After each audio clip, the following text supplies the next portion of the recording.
ഇന്ന് നമുക്ക് നല്ലൊരു മുട്ട കുറുമ എങ്ങനെ എളുപ്പത്തിൽ ഉണ്ടാക്കിയെടുക്കാൻ നോക്കാം. വളരെ ഈസി ആയിട്ട് തന്നെ ഉണ്ടാക്കിയെടുക്കാൻ പറ്റുന്ന നല്ലൊരു റെസിപ്പിയാണിത്. അപ്പത്തിനും ചപ്പാത്തിക്കും അതേപോലെ പൂരിക്കൊക്കെ പറ്റിയ നല്ലൊരു കിഡിലൻ റെസിപ്പി തന്നെയാണിത്. അപ്പോൾ നമുക്ക് വീഡിയോയിലോട്ട് പോവാം.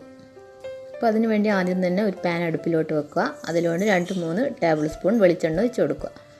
പിന്നെ ഇതിലോട്ട് ചേർക്കാൻ പോകുന്നത് 2 വലിയ ഉള്ളി നീളത്തിലരിഞ്ഞതാണ്.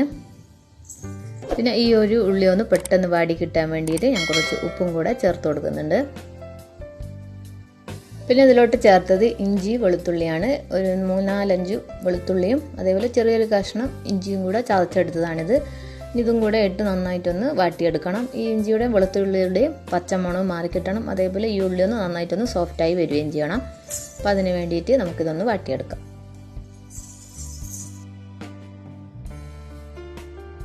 അപ്പോൾ ഈ ഒരു ഉള്ളി വാടുന്ന സമയം കൊണ്ട് നമുക്ക് ഈ കറിക്ക് വേണ്ടിയിട്ടുള്ള അരപ്പ് തയ്യാറാക്കാം. അപ്പോൾ ഇതിന് വേണ്ടി ഒരു 1/4 മുറി തേങ്ങ എടുത്തിട്ടുണ്ട്. അരമുറിയല്ല, അതിൻ്റെയും പകുതിയാണ് എടുത്തിട്ടുള്ളത്. ഇനി ഇതിലോട്ട് 4-5 അണ്ടിപ്പരിപ്പ് കുതിർത്തതും കൂടെ ചേർത്ത് കൊടുക്കാം. അണ്ടിപ്പരിപ്പ് പെട്ടെന്ന് തന്നെ കുതിരാൻ വേണ്ടി ചൂടുവെള്ളത്തിൽ ഇട്ട് കൊടുത്താൽ മതി. ഇനി ഇത് തേങ്ങയിലോട്ട് ഇട്ട് കൊടുക്കാം. പിന്നെ ഇതിലോട്ട് ചേർക്കാൻ പോകുന്നത് 1 ടീസ്പൂണോളം പെരുംജീരകമാണ്.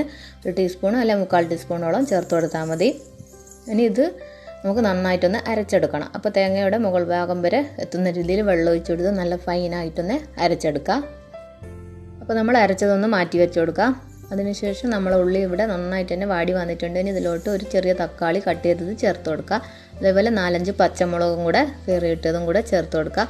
അപ്പോൾ നിങ്ങൾക്ക് നല്ല പുളി വേണ്ടെങ്കിൽ പകുതി തക്കാളി ചേർത്ത് കൊടുത്താൽ മതി.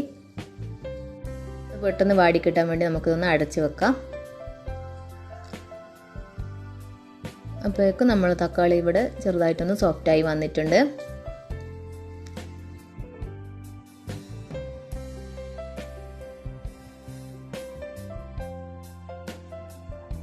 നമുക്ക് ഈ കുറുമയിലേക്ക് ആവശ്യമായിട്ടുള്ള പൊടികൾ ചേർത്ത് കൊടുക്കാം. ഞാനിവിടെ 1 ടീസ്പൂൺ മല്ലിപ്പൊടി ചേർത്ത് കൊടുക്കുന്നുണ്ട്.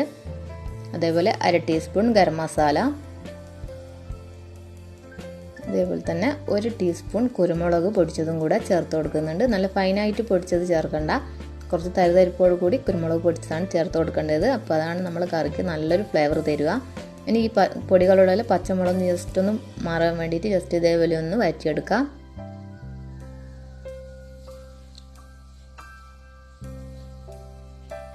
അതിനുശേഷം നമ്മൾ നേരത്തെ അരച്ച് വെച്ചിരിക്കുന്ന ആ തേങ്ങയുടെ മിക്സ് ഇതിലോട്ട് ഒഴിച്ചു കൊടുക്കാം. അപ്പോൾ നിങ്ങൾക്ക് തേങ്ങ ഡയറക്റ്റ് ഒഴിക്കാൻ താല്പര്യമില്ലെങ്കിൽ ഒരു അരിപ്പയിലൂടെ അരിച്ചിട്ട് ഒഴിച്ച് കൊടുത്താലും മതി. ഞാൻ പക്ഷേ ഡയറക്റ്റാണ് ഒഴിച്ച് കൊടുത്തിട്ടുള്ളത്. ഇനി നമ്മൾ ആ മിക്സി കഴുകിയിട്ടുള്ള ആ വെള്ളവും കൂടെ ഒന്ന് ഒഴിച്ച് കൊടുക്കുന്നുണ്ട്. അപ്പോൾ 1 ഗ്ലാസോളം വെള്ളവും കൂടെ മിക്സിയിലോട്ട് ഒഴിച്ച് ഞാൻ അതും കൂടെ ഇതിലോട്ടൊന്ന് ഒഴിച്ച് കൊടുക്കുന്നുണ്ട്. അപ്പോൾ നിങ്ങളെ കട്ടിക്കനുസരിച്ച് ഗ്രേവി കൂട്ടുകയും കുറയ്ക്കുകയൊക്കെ ചെയ്യാം. ഇനി ഈ ഒരു സമയത്ത് നമുക്ക് ഉപ്പൊക്കെ വേണമെങ്കിൽ ഒന്ന് നോക്കിയിട്ട് വേണമെങ്കിൽ ഉപ്പൊക്കെ ചേർത്ത് കൊടുക്കാം.